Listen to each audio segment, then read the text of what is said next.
Hello नमस्कार. तर थंडीच्या दिवसात मेथी, कांद्याची पात, गाजर जास्त मिळतात म्हणून मी हा पदार्थ बनवला. एकदम पौष्टिक आणि मस्त. उपमा, रवा, पोहे हे आपण खातो, पण त्यापेक्षा हे एकदम चविष्ट आणि चांगला. थोडं ही भाज्या तयार करायला वेळ लागतो, पण बनतो खूप सुंदर.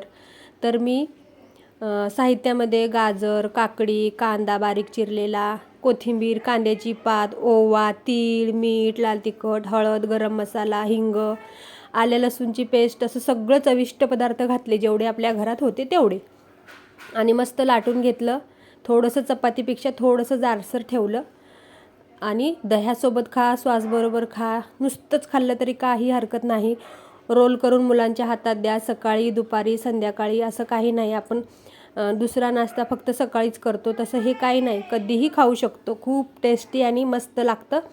आणि जेवढे चविष्ट पदार्थ होते तेवढे मी घातले आहेत तर तुम्ही बटर लावा, तूप लावा किंवा तेलही लावू शकता. तर एकदम नरम आणि सॉफ्ट असा हा नाश्ता. धन्यवाद.